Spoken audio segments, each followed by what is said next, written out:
With great fanfare, the century chest made its way to the front of the First Lutheran Church of Oklahoma City, and for the first time in 100 years, documents wrapped in brown paper and string got a breath of fresh air.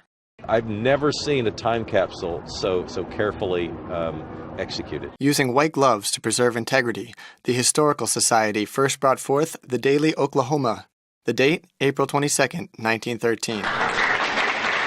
For a century, documents gathered by the church's Ladies' Aid Society have been well preserved in the church's basement. The 6-foot-long chest was buried in double cement walls and below 12 inches of concrete. Monday, following explicit guidelines from those ladies, the documents were presented to the public.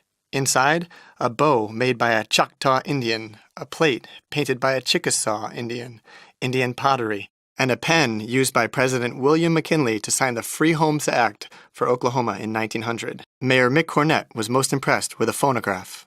So we can actually hear voices of people that read and wrote some of these speeches from 1913. Also inside, a book of pictures and poems from Virginia Wyman's family. Bland, and this is my mother, Ada. She's been waiting her whole life to read what her forefathers wrote. I would wonder, when I was 50, I'd say, I wonder if I'll live that long. If I was 60, I wonder if I'll live that long. So I'm happy I made it. Also inside, a 1913 telephone and examples of the latest fashions of the day. A lady's hat, a boy's suit, and a pair of women's shoes that retailed for only $5. They still have a shine,